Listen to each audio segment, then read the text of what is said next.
ಸರ್ಕಾರವು ಹಲವು ಉಪಕ್ರಮಗಳನ್ನು ಕೈಗೊಳ್ಳಲಿದೆ.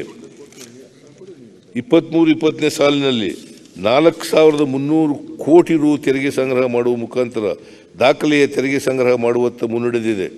ಇದು 22-23ನೇ ಸಾಲಿಗಿಂತ 1,000 ಕೋಟಿ ರುಗಳಷ್ಟು ಹೆಚ್ಚಾಗಿದೆ.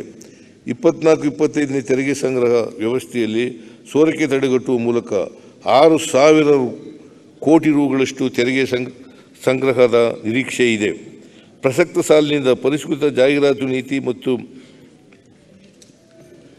ಪ್ರೀಮಿಯಂ FAR ನೀತಿಯನ್ನು ಜಾರಿಗೆ ತರುವ ಮೂಲಕ ಹೆಚ್ಚುವರಿಯಾಗಿ 2,000 ಕೋಟಿ ರುಗಳನ್ನು ಅಷ್ಟು ತೆರಿಗೆಯೇತರ ಸಂಪನ್ಮೂಲ ಸಂಗ್ರಹಿಸುವ ಗುರಿ ಹೊಂದಲಾಗಿದೆ.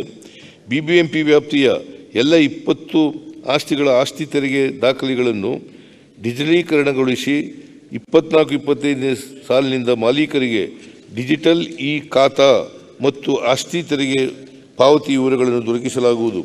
ಮೇಲೆ ವಿವರಿಸಿರುವಂತೆ ಸಂಗ್ರಹವಾಗುವ ಹೆಚ್ಚುವರಿ ಸಂಪನ್ಮೂಲಗಳಿಂದ ಆದ್ಯತೆಯ ಮೇಲೆ ಬೆಂಗಳೂರಿನ ಸಂಚಾರ ದಟ್ಟಣೆಯ ಸಮಸ್ಯೆಯನ್ನು ನಿವಾರಿಸಲು ಸರ್ಕಾರವು ವಿವಿಧ ಯೋಜನೆಗಳನ್ನು ಕೈಗೆತ್ತಿಕೊಳ್ಳಲಿದೆ. Zubair Sharif mobile repair business ನಲ್ಲಿ ತಿಂಗಳಿಗೆ 6 ಲಕ್ಷ ಗಳಿಸುತ್ತಿದ್ದಾರೆ. ನೀವು ಕೂಡ ಅವರಿಂದ ಕಲಿಬೇಕಾ? ಅವ್ರ ಜೊತೆ ವಿಡಿಯೋ ಕಾಲ್ ನಲ್ಲಿ ಮಾತಾಡಬೇಕಾ? ಈಗಲೇ ಫ್ರೀಡಮ್ ಆಪ್ ಡೌನ್ಲೋಡ್ ಮಾಡಿ. ನಮ್ಮ ಸರ್ಕಾರ ಅಧಿಕಾರಕ್ಕೆ ಬಂದ ಮೇಲೆ ನಗರದ ಪ್ರಮುಖ ರಸ್ತೆಗಳಲ್ಲಿ 147 ಕಿಲೋಮೀಟರ್ ಉದ್ದದ ವೈಟ್ ಟ್ಯಾಪಿಂಗ್ ಕಾಮಗಾರಿಗಳನ್ನು 1,700 ಕೋಟಿ ರುಗಳ ವೆಚ್ಚದಲ್ಲಿ ಕೈಗೊಳ್ಳಲು ಮಂಜೂರಾತಿ ನೀಡಲಾಗಿದೆ. ಈ ಕಾಮಗಾರಿಗಳನ್ನು ಡಿಸೆಂಬರ್ 2025 ಪೂರ್ಣಗೊಳಿಸಲಾಗುವುದು. ಭೂಮಿಯ ಅಲಭ್ಯತೆ ಮತ್ತು ಭೂಸ್ವಾಧೀನ ಪ್ರಕ್ರಿಯೆಯಲ್ಲಿನ ತೊಡಕುಗಳ ಕಾರಣ ಅಸ್ತಿತ್ವದಲ್ಲಿರುವ ರಸ್ತೆಗಳ ವಿಸ್ತರಣೆಯು ಅತ್ಯಂತ ಕಷ್ಟದಾಯವಾಗಿದೆ.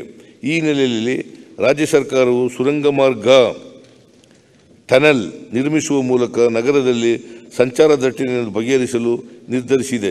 ಈ ವರ್ಷ ಸಂಚಾರ ದಟ್ಟಣೆ ಅತ್ಯಂತ ತೀವ್ರವಾಗಿರುವ ಹೆಬ್ಬಾಳ ಜಂಕ್ಷನ್ನಲ್ಲಿ ಪ್ರಾಯೋಗಿಕವಾಗಿ ಟನಲ್ ಅನ್ನು ನಿರ್ಮಿಸಲಾಗುವುದು. ನಾಲಾ ಬಫರ್ ವಲಯದೊಳಗೆ ನಾಲಾ ಬಫರ್ ಅನ್ನು ಬಳಸಿಕೊಂಡು ಸರ್ವಋತು ರಸ್ತೆಗಳನ್ನು ನಿರ್ಮಿಸುವ ಹೊಸ ಪರಿಕಲ್ಪನೆಯನ್ನು ಅನುಷ್ಠಾನಗೊಳಿಸಲಾಗುತ್ತಿದೆ. ಈ ಯೋಜನೆಯಡಿ ಈಗಾಗಲೇ 200 ಕೋಟಿ ರು ಅಂದಾಜು ವೆಚ್ಚದಲ್ಲಿ 100 ಕಿಲೋಮೀಟರ್ ಉದ್ದದ ರಸ್ತೆಯನ್ನು ಅಭಿವೃದ್ಧಿಪಡಿಸಲಾಗುತ್ತಿದ್ದು, ಪ್ರಸಕ್ತ ಸಾಲಿನಲ್ಲಿ ಹೆಚ್ಚುವರಿಯಾಗಿ 100 ಕಿಲೋಮೀಟರ್ ಉದ್ದದ ರಸ್ತೆಯನ್ನು ಅಭಿವೃದ್ಧಿಪಡಿಸಲಾಗುವುದು. ಸುಗಮ ಸಂಚಾರ ಬ್ರ್ಯಾಂಡ್ ಬೆಂಗಳೂರು ಯೋಜನೆಯಡಿ ಅಂತಾರಾಷ್ಟ್ರೀಯ ಮಟ್ಟದ ತಜ್ಞ ಸಂಸ್ಥೆಯನ್ನು ನೇಮಿಸಿಕೊಳ್ಳಲಾಗಿದೆ. ಈ ಸಂಸ್ಥೆಯು ನೀಡುವ ವರದಿಯನ್ನು ಆಧರಿಸಿ ಬೆಂಗಳೂರಿನ ಸಂಚಾರ ದಟ್ಟಣೆಗೆ ಪರಿಹಾರ ಕ್ರಮಗಳನ್ನು ಕೈಗೊಳ್ಳಲಾಗುವುದು.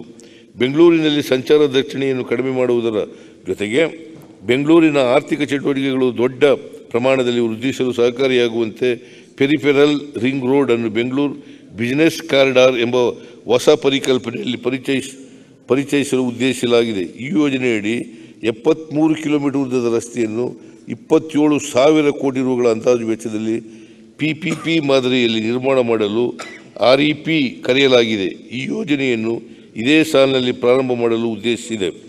ಬೆಂಗಳೂರು ನಗರದಲ್ಲಿ 250 ಮೀಟರ್ ಎತ್ತರದ ಸ್ಕೈ ಡೆಕ್ ನಿರ್ಮಾಣಕ್ಕಾಗಿ ನೂತನ ಪರಿಕಲ್ಪನೆ ಒದಗಿಸುವಂತೆ ಅಂತಾರಾಷ್ಟ್ರೀಯ ಮಟ್ಟದಲ್ಲಿ ಪ್ರಸಿದ್ಧಿ ಪಡೆದ ವಾಸ್ತು ವಿನ್ಯಾಸಗಾರರನ್ನು ಆಹ್ವಾನಿಸಿದೆ. ಇದರಿಂದ ನಗರದ ಒಳಗೆ ಆಕರ್ಷಕವಾದ ಪ್ರವಾಸಿ ತಾಣವನ್ನು ಸೃಷ್ಟಿಸಿದಂತಾಗುತ್ತದೆ.